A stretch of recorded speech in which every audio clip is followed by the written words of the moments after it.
So, I just quit my job, and what better way to deal with this newly found state of unemployment than by drawing something from when I was a kid, right?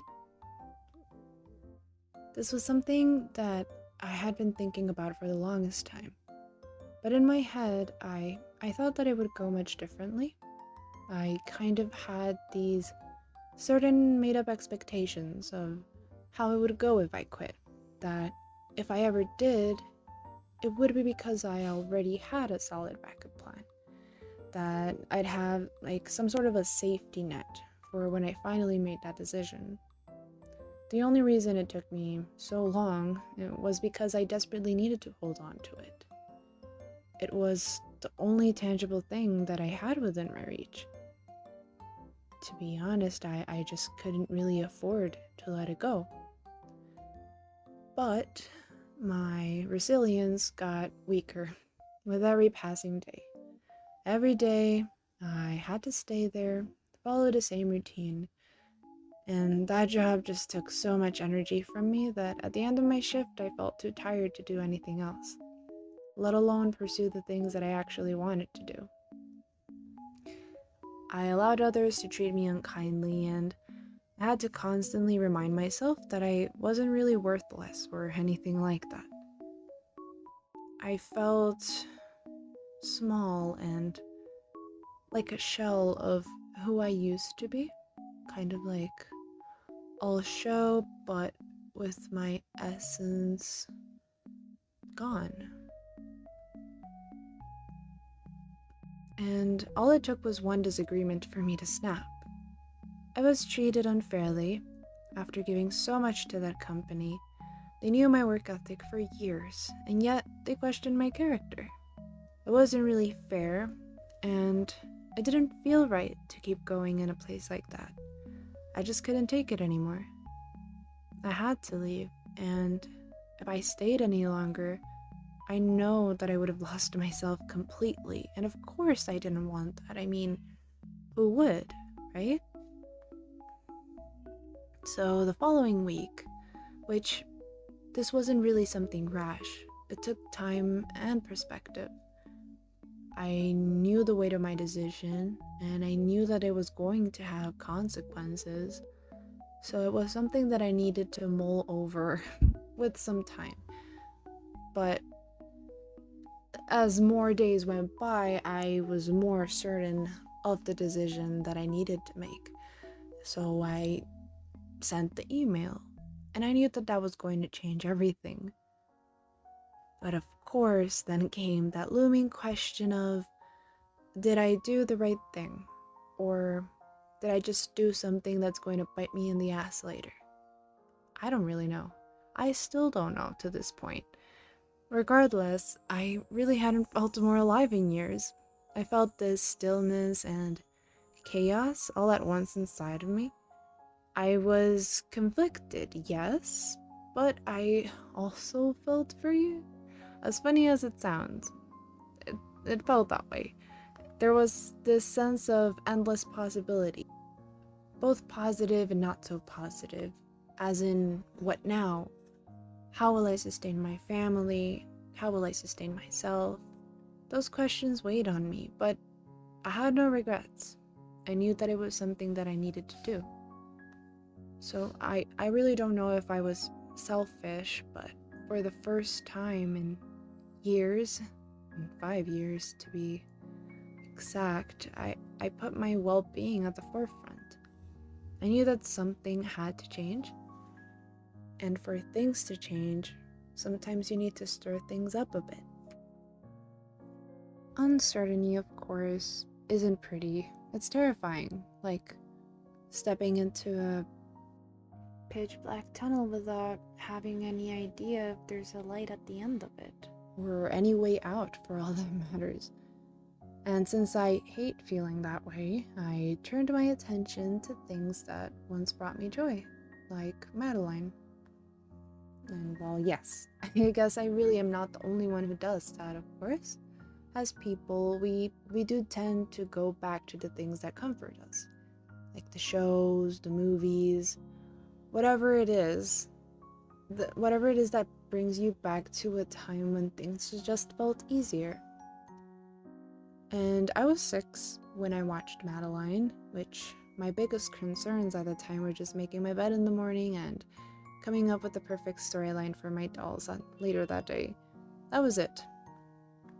Unlike now, when my concerns are paying bills and making sure there's food in the house, and of course, carrying around the constant hum of existential dread that literally showed up the second I had to become an adult. And adulting is exhausting. I've been tired for so long that I put aside my dreams. I became a scaredy cat when it came to risks. I even postponed uploading this video for that same reason, because risks felt dangerous, and dangerous equals bad, at least in my head. But with everything that's happened, it has made me realize how wrong I was. Sure, risks can be jarring, but if you want things to change, how can they if you never take the leap? If I let fear take over, then how will I ever be able to move on in my life, to move forward? I have let fear win over me for years because I thought I couldn't risk the quote-unquote stability that I built for others, even if that meant silencing my inner voice. And I say it that way because it really felt like I was just clawing my way through, barely making it month by month, if I'm being real with you. They were very difficult times. Still are, but it really took a toll on my mental health, and it didn't really even feel like it was enough. I felt like I was doing barely the right amount to suffice for everybody. And fear, I know, is a defense mechanism, right? It keeps us safe, but sometimes, honestly, I wonder if I confuse that fear of something dangerous with the fear of something that's simply unfamiliar. We know that one is protective, the other is limiting, and yes, it's scary, but not life-threatening. At least that's what my shrink used to say, and I do think she was right. That fear isn't really always there to warn us of this impending doom or whatever. It's not always like that. Of course, sometimes it is, but it's not always like that. And if we allow it, then it can keep us from opportunities that might change our lives if we don't really learn how to differentiate them, which I think that's one of my problems. But again, a keyword might, because nothing is certain, as in we just really never know how everything will turn out. But you'll never know unless you try. The only way of finding out if something was meant for you or not, again, is just by trying it out. You just have to do things in order to see them through. So here I am, trying something new, something different, and I have no idea where this road will take me, but I trust that things will come around. There's always a way, as cheesy as that can sound, but I do believe in that, and I just have to give this a chance and see it through.